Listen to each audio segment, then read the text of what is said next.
Good morning to all of you. So, in continuation with the previous class, we have started with the sensory pathway or the tracts that carries the information to the central nervous system, that are called as the ascending tracts, and that carries the information from the central nervous system to the periphery. They are called as the descending tracts. Depending of the termination, whether they terminates into the cerebral cortex, brainstem, or the cerebellum, they are classified they are classified on the different names. Okay. So say if they are going to be terminated with the cerebral cortex. They are called as the one dorsal column tract and the spinothalamic tracts, that we have to remember. So in the last lecture already we have finished with the dorsal column tracts. So today we are going to learn the spinothalamic tract and the tracts that will terminate into the brainstem and the tract that will terminate into the cerebellum. So again, if you look at this cross section of the spinal cord, the tracts that are located into the dorsal white funiculus of the spinal cord, they are called as the gracilis or the fasciculus cuneatus or the dorsal column tract. Tracts that are located on the lateral side of the spinothalamic tract, they are called as the lateral spinothalamic, and the again the tracts that are located on the anterior aspect of the spinal cord, they are called as the ventral or the anterior spinothalamic tract. So we have finished with the dorsal column tract. So we have to learn lateral and the anterior spinothalamic tract today. So in short, this dorsal column tract is the most primitive. Speed of transmission is more as compared to the spinothalamic tract. Degree of spatial orientation is more, and the information which needs to be transmitted rapidly, they are transmitted with the dorsal column tract. So again, the sensation of the fine touch is transmitted with the help of the dorsal column tract. Tactile localization means the ability to locate the particular point of the body which is stimulated. Tactile discrimination, ability to discriminate the two separate stimuli, that is called as the tactile discrimination. Stereognosis means the ability to identify the familiar objects when the eyes are closed, and again is helpful for the carrying out the deep pressure and the touch. Proprioception, it is the ability or the sense of position of the different parts of the body during the static and kinetic position and the vibration. These are the various sensations that are carried with the help of the dorsal column tract. So we have learned this tract already in detail, but again, in short, you must remember the location, origin, course, and the function of this tract. So again, the name of the dorsal column tract is tract of the gall and burdock, or the fasciculus gracilis and the fasciculus cuneatus. So whenever you look at this diagram, see this dorsal column tract originates from the dorsal root ganglion and enter into the fasciculus gracilis and fasciculus cuneatus, and these fibers together are called as the medial lemniscus fibers. They will ascend upward towards the medulla, and again in the medulla they will terminate into the nucleus gracilis and nucleus cuneatus respectively, and then crosses to the opposite side. So these two crossed fibers are called as the arcuate fibers or internal arcuate fiber. After that they will reach to the third order neuron or the thalamus, ventral pituitary nucleus of the thalamus, and from thalamus they will enter into the cerebral cortex. So this is how the pathway for the dorsal column tract runs. So starting from the dorsal root ganglion up to the fasciculus gracilis, fasciculus cuneatus of the spinal cord, then the fasciculus gracilis, fasciculus cuneatus of the medulla, nucleus of the medulla, cross to the opposite side, then to the thalamus, then to the somatosensory cortex. So this is how the dorsal column tract run, that you have to remember. So these two, the fasciculus gracialis and the fasciculus cuneatus respectively, this fasciculus gracialis is located on the medial side, and it carries the sensation from the lower parts of the body, that is lumbar and sacral region, and fasciculus cuneatus is located on the lateral side, and it carries sensation from the upper part of the body. So this is again the same diagram that you have to remember. So today we are going to learn in detail about the spinothalamic pathway. Similarly to that of the dorsal column tract, you have to learn this pathway in detail, and again for our exam point of view, this is the most important thing that you have to remember. This anterior spinothalamic tract itself, it is having the two names, two parts. One is the anterior spinothalamic and the lateral spinothalamic. So this spinothalamic, which is located on the anterior side of the spinal cord, they are called as the anterior spinothalamic, and which are located on the lateral side of the spinal cord, they are called as the lateral spinothalamic.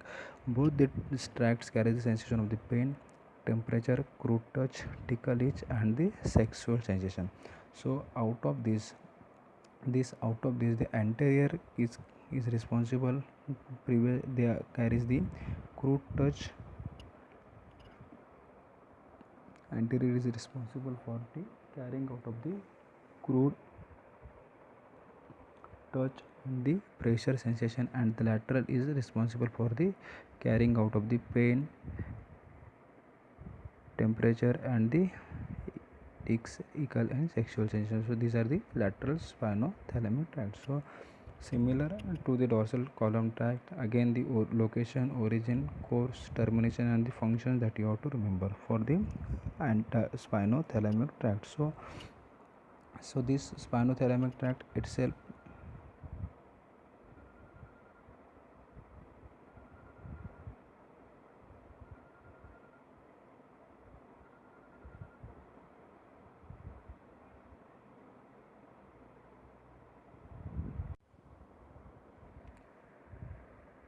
location, these are located on the anterior and the lateral aspect of the spinal cord. So this is the anterior spinothalamic, and one which is located on the lateral side, that is called as the lateral spinothalamic tract. So first order neuron, that is the dorsal root ganglion, carries the sensory information. They will enter through the dorsal horn of the spinal cord, and inside the gray horn of the spinal cord there are this called as the cells called as the chief sensory cells. From there will be the second order neuron, and they will crosses to the opposite side. So they will crosses to the opposite side, and then they will ascend either as anterior spinothalamic or the lateral spinothalamic tract. So basically the first order neuron is called as the dorsal root ganglion.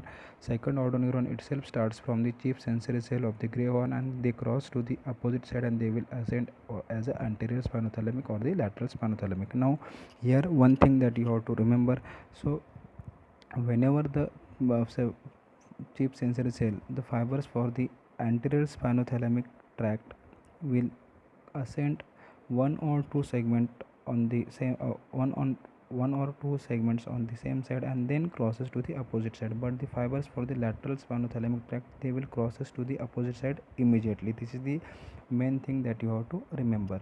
So what is the concept of the crossing means whenever this information reaches to the somatosensory cortex. So basically left side of the body will reach to the right side of the somatosensory cortex, and right side of the body will receive the sensation from the left side of the body. So this is the basic purpose of the crossing of the fiber. So this dorsal root ganglion itself acts as the first order neuron. Chief sensory cells will act as second order neuron. They will cross and enter into the anterior spinothalamic or already as a lateral spinothalamic. So this anterior spinothalamic tract will ascend two or three segments, and then there will be the crossing, but the lateral spinothalamic tract crosses itself immediately. So when these fibers ascend, so almost there are the 90% fibers of the fibers that will contain the crossed fibers, and some fibers there are the 10% they will are from the they will contain the uncrossed fibers. So after crossing they will ascend, as we know that they will ascend to the medulla pons and midbrain up to the thalamus. So they will ascend through this midbrain pons, medulla, then the pons and the midbrain. So all these fibers together they are called as the spinal lemniscus. Remember, in comparison to the dorsal column tract, they are called as the medial lemniscus. Here they are called as the spinal lemniscus. You will get the MCQ on these things. So after they will ascend up to the third order neuron, that is the thalamus. So in the thalamus they will terminate into the ventral posterolateral nucleus of the thalamus, and this is called as the third order neuron, and from there they will enter into the somatosensory cortex. So this is how the anterior and the lateral spinothalamic tract runs. So they will cross to the opposite side, means the right side information will reach to the left half of the somatosensory cortex, and left side will reach to the right side of the somatosensory cortex. So again, if we go the first order neuron, that is dorsal root ganglion, they will carry the information. So from there the chief sensory cells of the gray horn, they will give the second order neuron. They will cross to the opposite side, they will ascend as a spinal lemniscus to the brain stem, and ultimately they will end into the they will terminate into the thalamus, that is the ventroposterolateral nucleus of the thalamus, and then from there they will reach to the somatosensory cortex, and then will pursue the various sensations, that is the pain, then the crude touch, temperature, then the some sort of the pressure, and the sexual sensation, tickle and itch. All these are the sensations that are carried with the help of the anterolateral spinothalamic pathway. So again same diagram, if we go again, the receptors are there, free nerve endings that are stimulated. So this is the dorsal root ganglion. They will enter into the dorsal horn of the spinal cord, and from there they will cross to the opposite side, that these are called as the cheap sensory cells. So this is the first order, this is the second order, and from there they will ascend as a lateral spinothalamic or the anterior spinothalamic, and then they will enter into the ventroposterior lateral nucleus of the thalamus, and from there they will reach to the somatosensory cortex. And these together fibers, all these together fibers are called as the spinal lemniscus. So this is the third order neuron. So this is how this anterior and lateral spinothalamic pathway runs. For exam point of view, this is again the most important thing that you have to remember.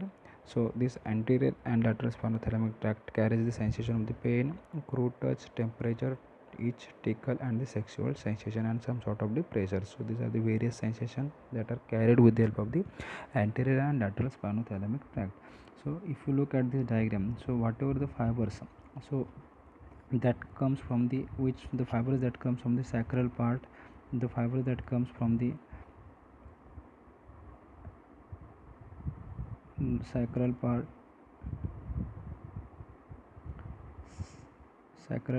then the lumbar part. So there are the various fibers that will enter into the spinal cord. So sacral part, lumbar part, thoracic, and the cervical region. So the fibers that will enter from the sacral part, they are located on the most lateral aspect of this pathway, and then the lumbar part, then the thoracic part, and the cervical fibers on the most of the medial side of this pathway. Okay, this is how the information basically goes to the central nervous system. So again in short, you have to remember another called as the dorsolateral spinothalamic or the tract. So dorsolateral or the fasciculus dorsolateralism. So name itself dorsolateral. So somewhere it is located on the dorsal horn of the spinal cord and on the lateral side. That is why it is called the dorsolateral spinothalamic tract or the fasciculus dorsolateralism. So this is the location of this tract, dorsolateral funiculus of this spinal cord. Again origin same, that is the first order neuron will originate from the dorsal root ganglion. Second order neuron, the fibers of the second order neuron itself starts from the substantia gelatinosa of the spinal cord.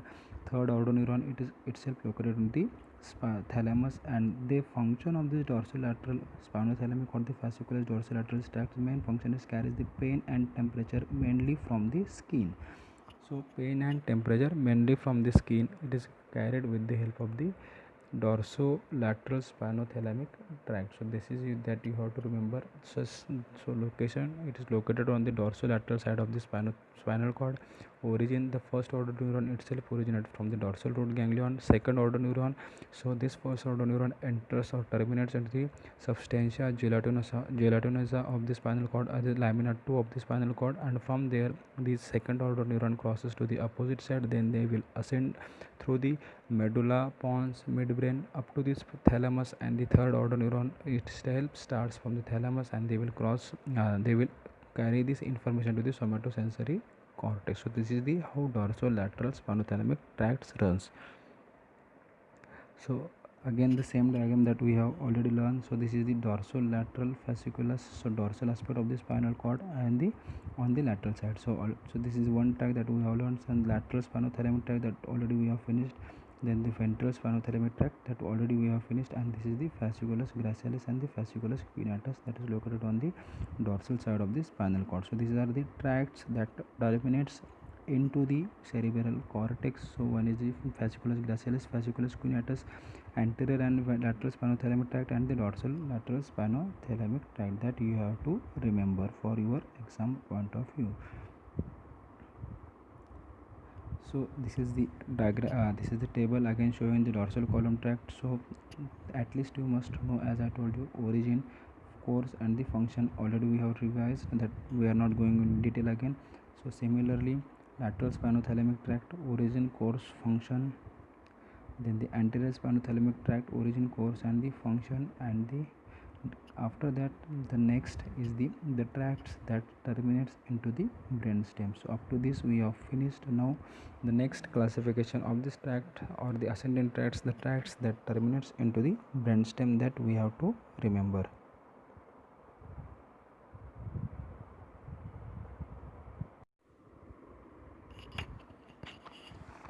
So the tracts that terminates into the brainstem, so there are the three types that you have to remember. So one is the spino-reticular, second is the spinotectal, and third is the spino-olivar. So reticular formation of the brainstem, that is called as the spino-reticular, tectum of the brainstem, that is called as the spinotectal, and olivary nucleus, that is called as the spino-olivary tract. So these are the three tracts that terminates into the brainstem. One by one we are going to learn so how they are actually reaches to the brainstem and what is the main purpose or the function of that various tracts.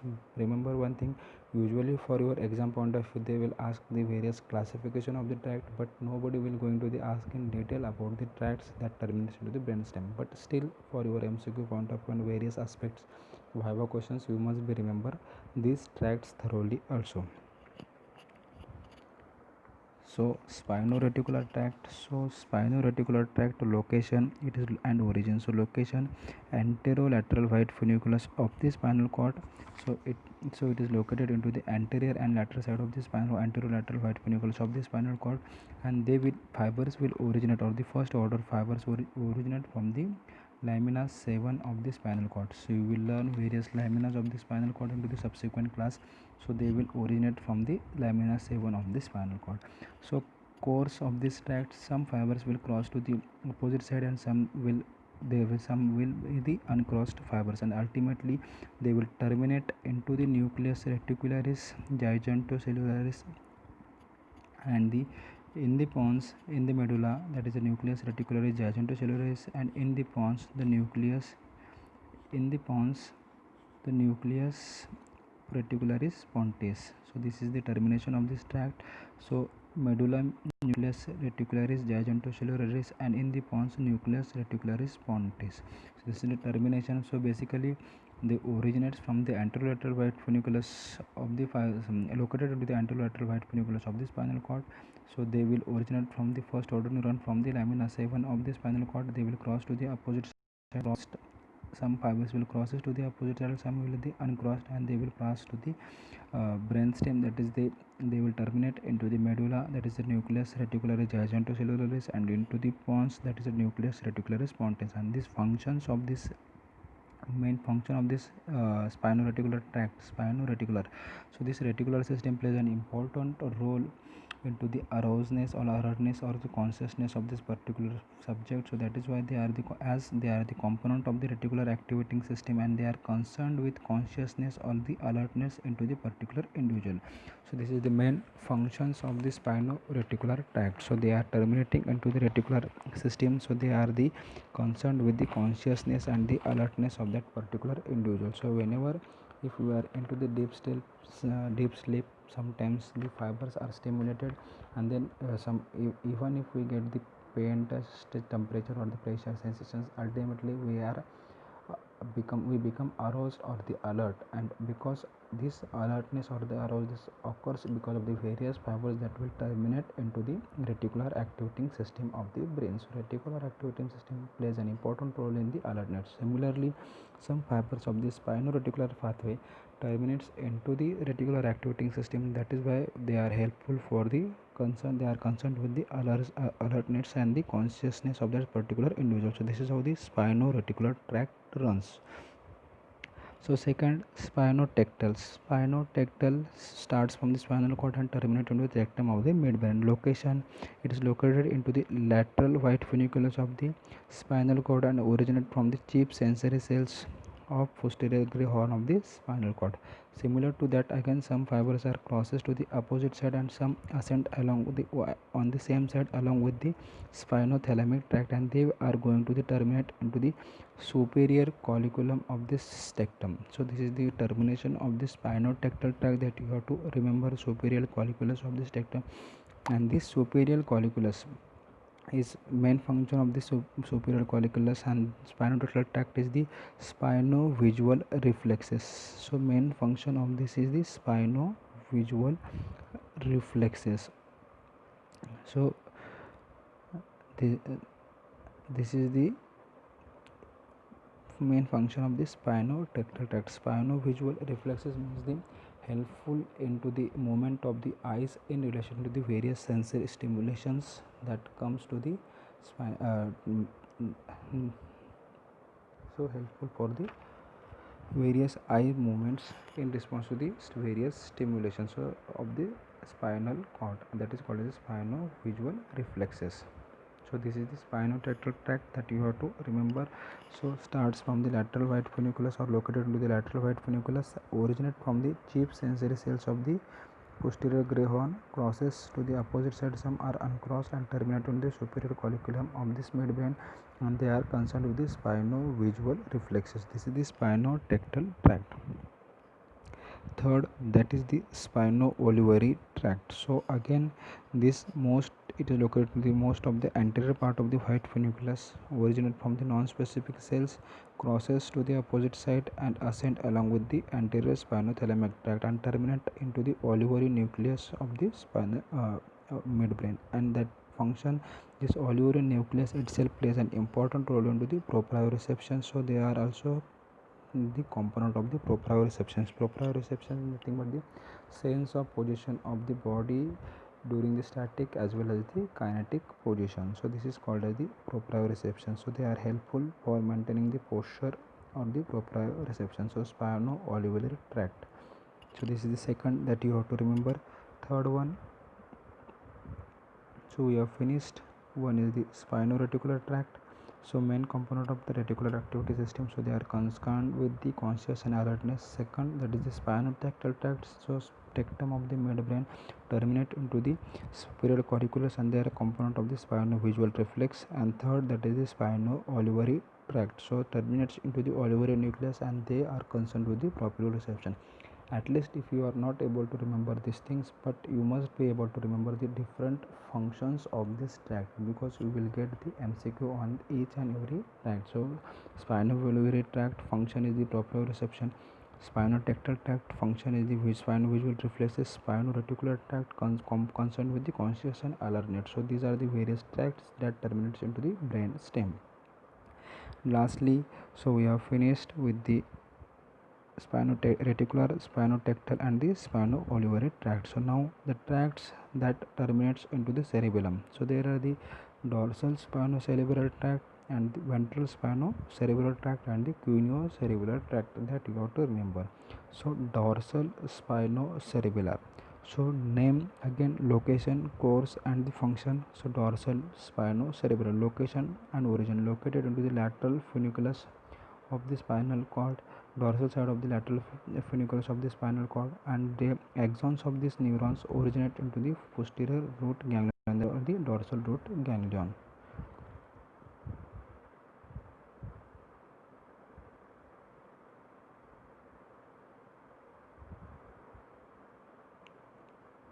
So they will originate into the dorsal root ganglion. So some fibers are the uncrossed. Basically, they are the uncrossed fibers enters into the cerebellar through the inferior cerebellar peduncle, and the fibers will go to the very anterior lobe of the cerebellar cortex. So this is how the dorsal spinocerebellar dorsal spinocerebellar pathway runs. And the function, most important function of the unconscious kinesthetic sensation for the regulation of the posture. Unconscious means we are not aware about the about the sensation, but still they are helpful for the regulation of the posture. So that is the main function of the cerebellum that you are going to learn into the separate topic, that is cerebellar function. So that is why this spinocerebellar tract helpful into the unconscious kinesthetic sensation for the regulation of the posture. So helpful for the maintaining the posture, but we are not, individual is not aware about the all the sensation, but still the cerebellum plays an important role into the maintenance of the posture. So this is how the dorsal spinocerebellar tract runs. So this is the uncrossed that you have to remember, and they will enter into the cerebellar peduncle through the inferior cerebral peduncle into the cerebellum, and again the fibers go to the anterior lobe of the cerebellar cortex and are helpful for the unconscious kinesthetic sensation of the and maintenance for the posture. So this is the dorsal spinocerebellar tract. Second, say ventral spinocerebellar tract. So ventral, they are located into the lateral side of the white funiculus but on the ventral aspect of the spinal cord, and again the fibers will originate from the dorsal root ganglion. So these are the crossed fibers. So dorsal spinocerebellar tract, the fibers were the uncrossed, but the ventral spinocerebellar tract, the fibers will be the crossed and ascend into the lateral funiculus anterior to the dorsal spinocerebellar tract. So they will ascend anterior to the dorsal spinocerebellar tract and enter into the cerebellum through the superior peduncle and terminate into the lower limb area of the cerebral cortex. So these are the crossed fibers that will enter. Whenever after crossing, they will run along with the dorsal spinocerebellar tract, but they are located to anterior to the dorsal spinocerebellar tract. Then they will enter into the cerebellum to the superior cerebral peduncle and they will terminate into the lower limb area of the cerebral cortex. So what is the function of this? The function again same, that is the unconscious kinesthetic sensation for the regulation of the posture, but as they are going to the terminate into the lower limb area, so they are helpful for the sensation of the lower, carries the sensation of the lower limb. So unconscious kinesthetic sensation for the regulation of the posture from the lower limb. So this is the function of the ventral spinocerebellar tract. And lastly, that is the cuneo-cerebellar tract. So again, this cuneo-cerebellar tract located in the lateral white funiculus of the spinal cord. So axons of these neurons originate mainly from the cervical segment, that is the dorsal root ganglion. So cervical segment means dorsal and ventral spinocerebellar tract, they will carry the sensation from the lower part of the body, and this cuneo-cerebellar tract carries sensation from the upper part of the cervical region of the body. So fibers of this fibers from the cervical segment ascend up to the accessory cuneate nucleus of the medulla and enter into the cerebellum through the inferior cerebellar peduncle on the same side. So these are again uncrossed fibers, so they will ascend up to the accessory cuneate nucleus, that you have to remember, that is the new terminology. So they will ascend up to the accessory cuneate nucleus and enter into the cerebellum through the inferior cerebellar peduncle. So again they are helpful for the conscious kinesthetic sensation for the regulation of the posture from the upper limb, unconscious kinesthetic sensation for the regulation of the posture of the upper limb. So they are helpful for the maintaining of the posture of the upper limb. So dorsal spinocerebellar and the ventral spinocerebellar, they are maintaining the helpful for the carrying out the unconscious kinesthetic sensation for the regulation of the posture from the lower limb, and the cuneo-cerebellar tract, that is responsible for the carrying out the unconscious kinesthetic sensation for the regulation of the posture from the upper limb. So these are the various tracts that terminates into the cerebellum: dorsal spinocerebellum, ventral spinocerebellum, and the cuneo-cerebellar tract. So that you have to remember. So basically they are their origin, some fibers crosses to the opposite side, ultimately they will enter into the cerebellum, and the main function, that is this dorsal, ventral and the cuneo-cerebellar tract is the helpful for the maintenance of the posture of the upper as well as the lower limb, that you have to remember. So if you go by the diagram, so this one is the anterior spinocerebellar tract, as I told you, they crosses to the opposite side. So look at this, the fibers are entering into the, and they will cross to the opposite side, they will run through the medulla and they will enter into the cerebellum, so through the superior peduncle. So this is the superior peduncle, this is the middle peduncle, and this is the inferior peduncle of the spinal cord. So this is the anterior spinocerebellar tract.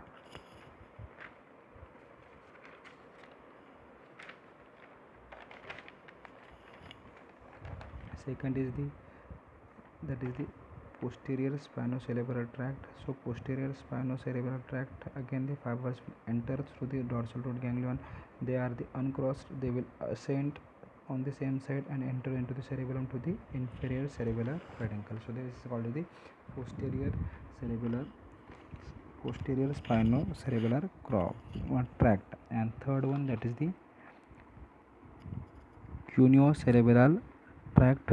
So this is the cuneo-cerebellar tract. So the fibers will enter, they are uncrossed, but they will reach to the accessory cuneate nucleus that is located into the medulla, and from there again they will enter into the inferior cerebral peduncle of the spinal cord. So cross towards the anterior spinothalamic anterior spinocerebellar tract, that is the crosses to the opposite side. There carries the unconscious kinesthetic sensation for the regulation of the posture from the lower limb.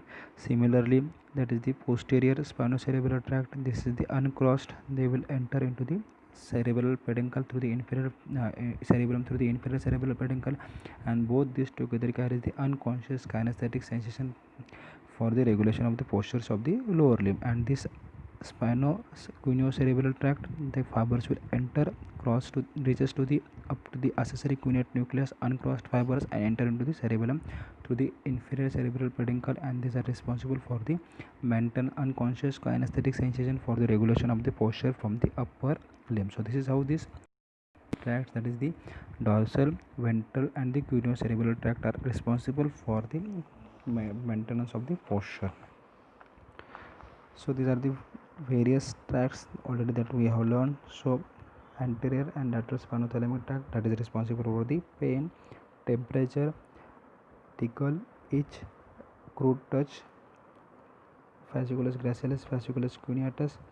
So that is responsible for the carrying out the pressure, joint position, vibration, proprioception, tactile localization, tactile discrimination, and these are the various tracts that terminates into the brainstem and the cerebellum. So spinotactile, spinoreticular, and the spinovolvulary. So these are the terminates into the brainstem, and the anterior and posterior spinocerebellar tract and the cuneocerebellar tract that terminates into the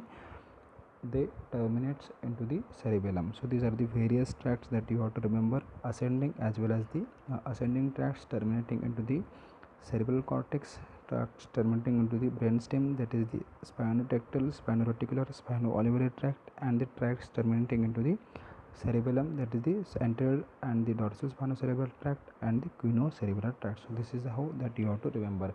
At least you must be able to answer the different functions and some whether they are going to the terminate into the whether they are reaching into the particular nucleus or not. So this is how the various tracts that you have to remember, and draw the diagram where it is necessary. Until and unless we will not get the maximum marks.